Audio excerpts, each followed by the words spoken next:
Hi, everyone. This is the overview of Chapter 2. And Chapter 2 focuses on social stratification and social inequality and the theories that try to explain why we're seeing what we see, not only today, but in the past as well, because some of these theorists are from the past.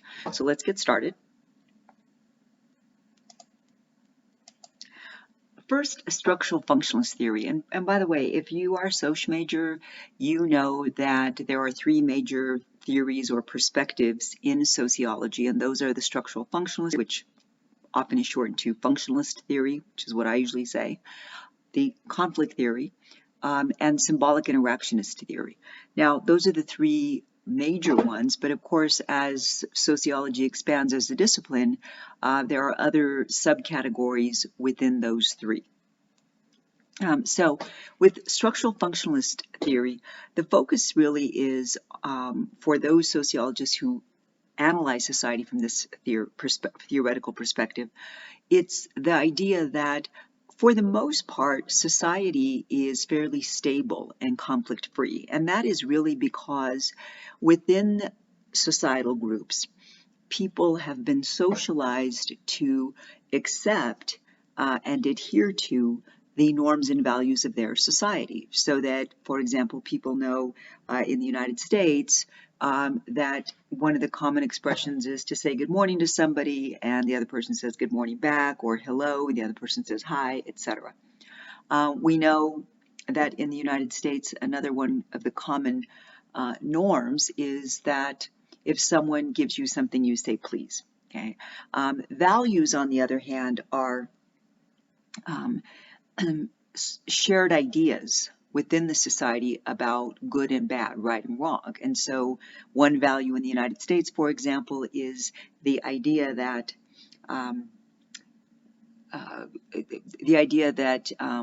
everyone is entitled to fairness or justice within the criminal justice system, or the idea that education is a good thing. That's another value. So you can see the difference between norms and values. Norms are behaviors, whereas values are ideas, principles, things that we believe are good or bad. And then, of course, what typically happens is we then create norms that reflect what we have said we value. So we say we value education as one of our values. What do we do? What are our norms to reflect that we think education is important? Well, we mandate throughout the United States that all 50 states must provide a public school education, which means that it's free. It is also the case throughout the United States that all children must go to school up to a certain age. Some states it's 14, that tends to be the southern states, but in most other states it's 16. At that point, if your parent says you don't have to go to school anymore, your guardian or whomever is taking care of you, then you don't have to. But otherwise, you have to continue unless you reach the age of 18 and decide to drop out, or you graduate. One of those two things has to happen. But we make kids go to school. It is compulsory. Okay. Kingsley Davis and Wilbert Moore are of the mind that conflict, and they are, by the way, structural functionalist theorists, they argue that conflict is inevitable and necessary. And one of the key things that they've studied is why we have social stratification.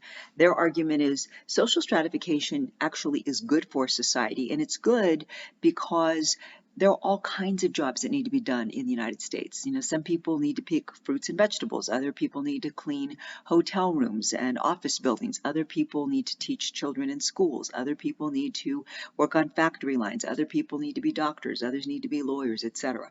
And so for Davis and Moore, their argument is, look, people really have a choice about how much effort they want to put into social stratification. Somebody who drops out of high school has that choice, but then they're limited in terms of the kinds of jobs they can get. Someone else who decides to go all the way through to graduate school and earn an MD or a JD or some other, or a PhD or some other kind of doctorate or professional degree, then that person deserves to have more income, more disposable income, deserves to be paid more, but also there's more prestige with that particular job than there is if somebody's cleaning office buildings. And so, again, their idea is, look, this benefits society to have social stratification because we can't all be doctors and lawyers. We need people who are at the bottom rungs and in the middle rungs and in the lower 2/3 and the top 2/3 and all the way at the top. Melvin Tooman, though, very much believed that the Davis-Moore theory is wrong. And I will tell you now, I happen to agree with Melvin Tooman. The reason for that is because the argument that Davis and Moore make is that, hey, the more education you have, the more effort it took for you to reach that high level position, which means that you now are paid more, you have more prestige, etc. That's not always true. Think about the number of people who, well, I'm just going to use the Kardashians as a perfect example of this.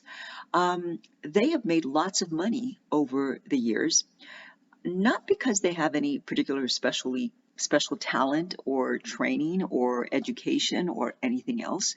It all started with Kim Kardashian making a sex tape with a former boyfriend who then at some point allegedly put it up on YouTube or somewhere where everybody could see it. And I guess her figure got known for that. And she has a smart mom. I'll give Kris Kardashian a lot of credit here. Her mom saw an opportunity to turn this into something. And so they've had a reality show for I don't know how many years. Sometimes they include their partners or spouses and not kids, whatever.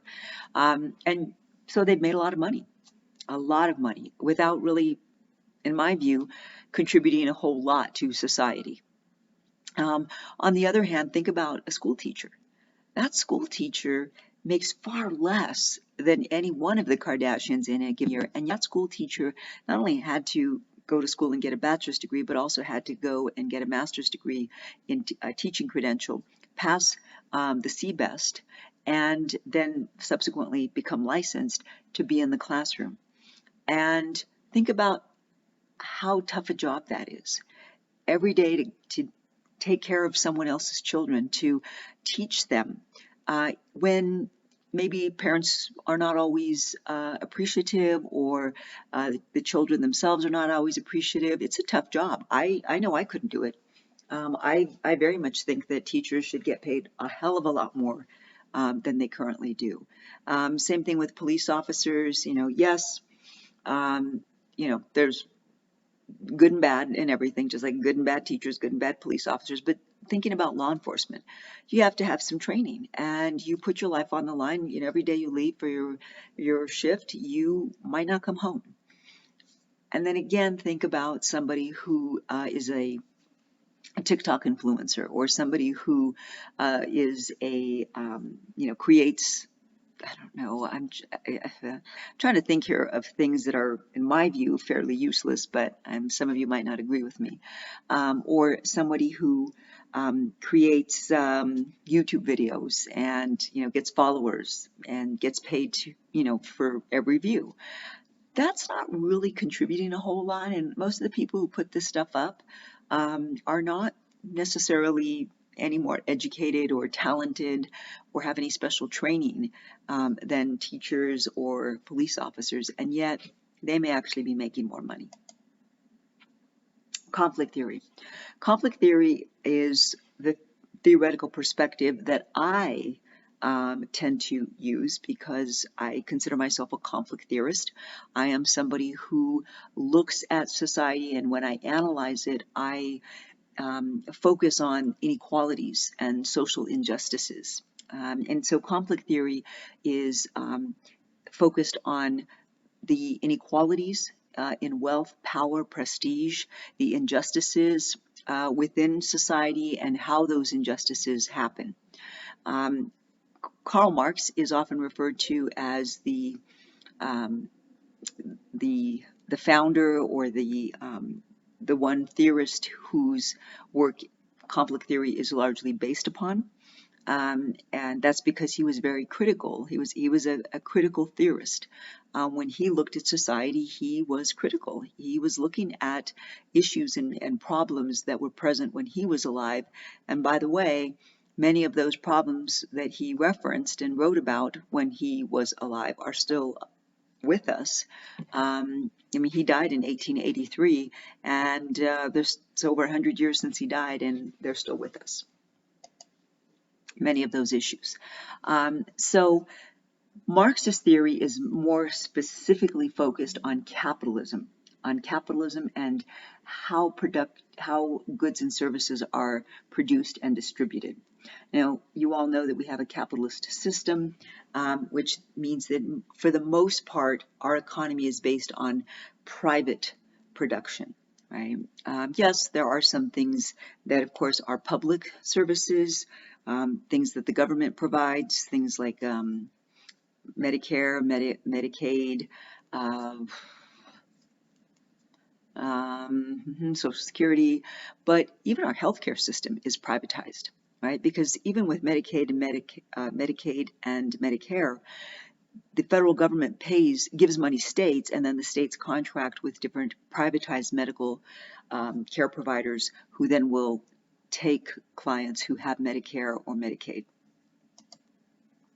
Well, one of the things that Karl Marx is probably best known for is his focus on the exploitation by the bourgeoisie of the proletariat. The bourgeoisie, in French, essentially we could loosely translate it as capitalist. These are the people who own the means of production. And remember, when Marx was alive, there was no Silicon Valley or anything like that. So it was all production. It was factories, it was steel mills, it was coal mines, it was all of that.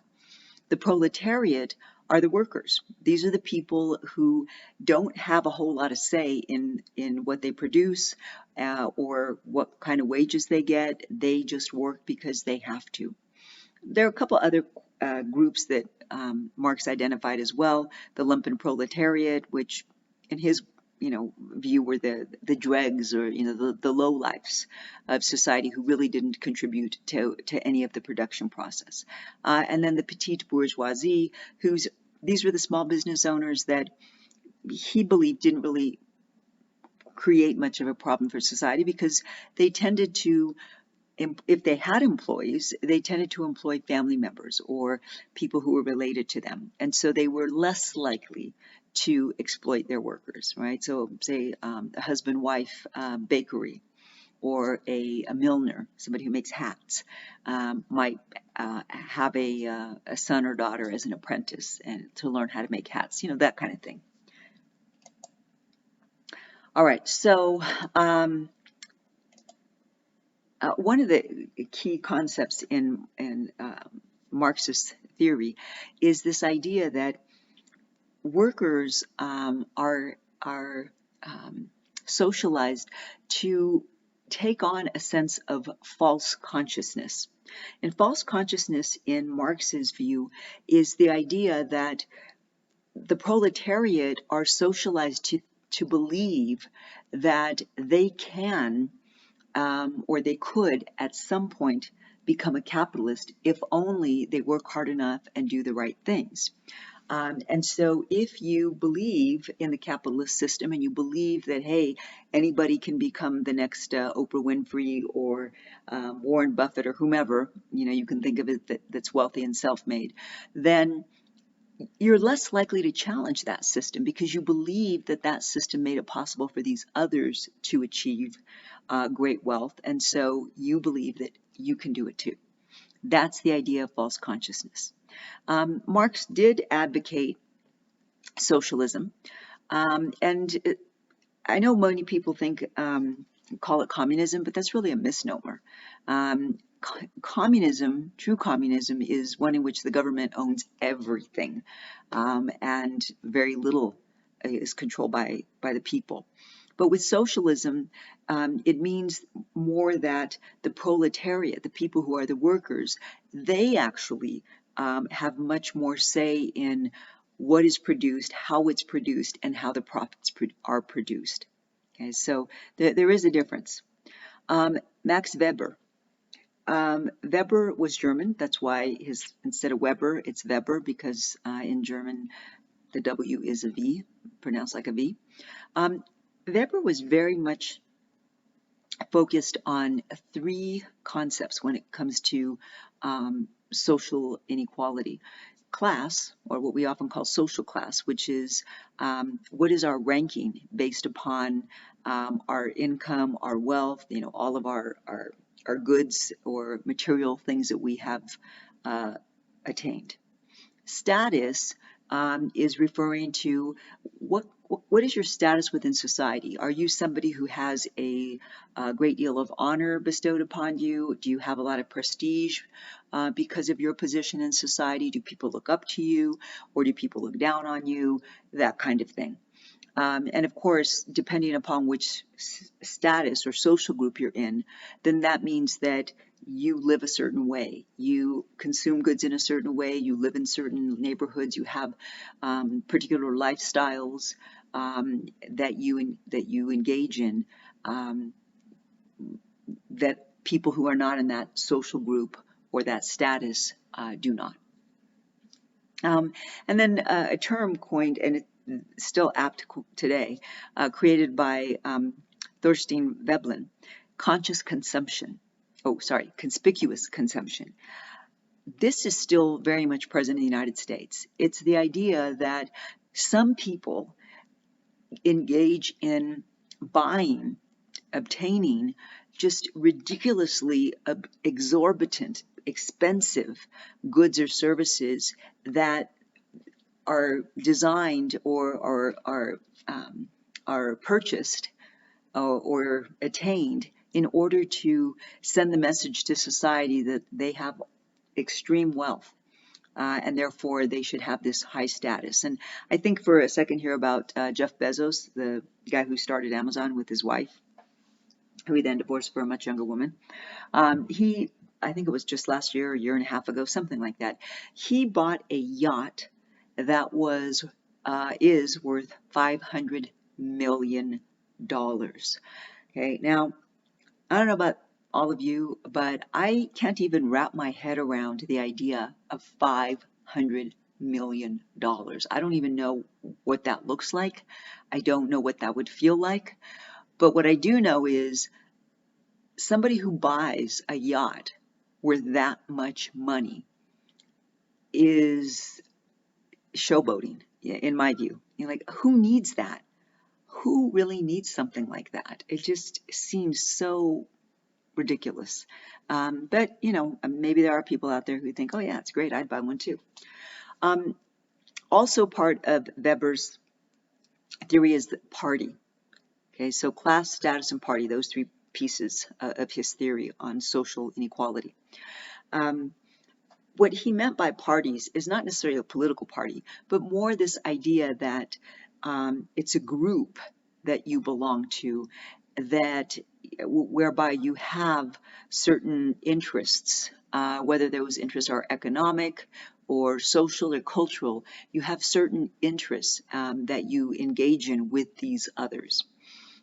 He also believed, Weber also wrote about authority and the three types of authority. And so I'll just briefly go over these. Bureaucratic authority, this is when you have bureaucracies that are created by society to administer a lot of the day-to-day tasks or operations within society. And usually these are, or often they're based on laws that were created, which then creates the bureaucracy. So one well-known bureaucracy in the United States that was created by the federal government to administer Social Security is the Social Security Administration. That's created by the federal government, and so they handle the whole Social Security system. In theory, it means that it's more streamlined, getting people their Social Security checks as they're supposed to get them, calculating what they benefit they're supposed to get, giving it information about claiming your benefits, etc. All that is handled by the SSA, the Social Security Administration.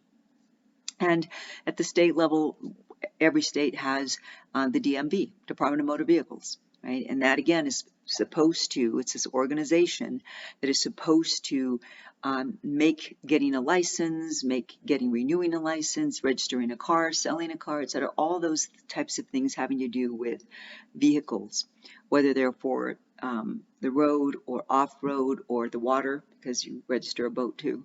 All of that is done by the Department of Motor Vehicles. Okay, so that's the example of a bureaucratic authority. Traditional authority is a system that's usually patriarchal, in almost all world systems we've seen, patriarchal.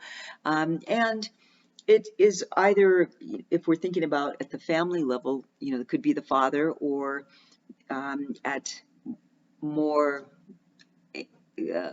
ancient levels, we could think of lords or kings above them, or on a religious level, could be like the Pope, or I'm trying to think what else. I'm not very religious. Well, I'm not religious, so I'm kind of struggling to think of what the kind of traditional authority, pastors, ministers, all that. That's traditional authority. Charismatic authority. Charismatic authority, this is the one that's the most interesting to me. Here's why. Charismatic authority occurs when a person is able to create a sense of what they have. They have so much passion for what they do that they're able to get other people to follow them by their words, by their actions, and they draw these followers who become so committed to them sometimes that will even risk getting injured or even getting killed. And so one example of charismatic authority, I think, and you can disagree, but was Martin Luther King. Martin Luther King had charismatic authority. He didn't have the bureaucratic or the legal authority, which is the first type. He didn't have traditional authority because he was a black man who was born in the 1920s or early 30s. So when he was traveling around the South in the early 1950s and into the 60s, and he was trying to encourage people to devote themselves to the civil rights movement and to go to marches and to go to protests and to register to vote, even though it was a dangerous thing to do so. That to me is charismatic authority. People were willing to follow him. In fact, when he died on April 4th, 1968, it was a very sad day, not only for the Black community, but also for many other people who also believed very strongly in what he was trying to do in regard to civil rights. All right, so finishing up here more quickly with Thomas Piketty. Thomas Piketty looked at income and wealth data, and he tried to figure out within the capitalist system we have, what's going on with the income and the wealth. And he used tax records to study income inequality, and what he found was that the distribution of wealth is often a result of not only economic forces but also political forces. So he found that societies that contain, for lack of a better word, forces that alternately reduce and increase economic inequality are ones where you see a lot of social inequality. And then The Power Elite by C. Wright Mills, again, another very, very well-known theory. C. Wright Mills was a sociologist, very prominent in the 30s and the 40s, when he did much of his research and writing. And C. Wright Mills, for the most part, agreed with a lot of what Marx wrote in the 19th century. C. Wright Mills is writing and doing research in the not early part of the 20th century, but 30s and 40s part. And so he did believe that there was this wealthy class that maintained power, but he also believed that there was this other group of people, and he coined the term the power elite, not just the elite who have a lot of wealth, but the power elite. This was a class of people, according to C. Wright Mills, who had special privileges because of their background in one of the branches within the United States. And these branches are political leadership, so, top levels of political leadership, top levels of the military, and then top levels of corporations, the corporate elite, not just somebody working in any corporation, but the top levels of the corporate world. And so these people, he argued, at these top levels in politics, in business, and in the military, they're the ones that he argued are really making the rules and the laws within the United States. So the wealthy are not all the same in C. Wright Mills's view. There are the wealthy, and then there are the power elite. And one could argue, and I think C. Wright Mills would argue, that the people who are the power elite are the ones who are really running things in the United States, whereas the wealthy, they're wealthy. They have fun, they go on their yachts, etc., but they're not really interested in running things in the United States, whereas the power elite very much are. And then finally, Domoff and Dye, two more recent theorists. Domoff found that he also uses the term power elite, just as C. Wright Mills did, but he also argued that the people who are in the power elite usually belong to these elite organizations or social clubs that provide them access to other people like themselves. And so this helps them to maintain their power and their positions within society because they're building on that social capital. And then finally, Thomas Dye. Thomas Dye did a review of the Fortune 500 CEOs, and he looked at race and gender. And he found that in 2017, there was only one Fortune 500 CEO who was Black, and only 32 were women. Okay, now think about that. That's 33 CEOs who are women or one Black male out of 500. That's not 10%. That's not even 10%. Okay, it's 5% would be 50. 5% would be 25. So it's probably 7% or so. But think about that. Think about how here we are in the well, we're actually in the third decade now of the 20th century, and we're still looking at corporate America, a corporate America that is still very much segregated by race and gender. That's it for Chapter 2, and I'll see you for the Chapter 3 overview.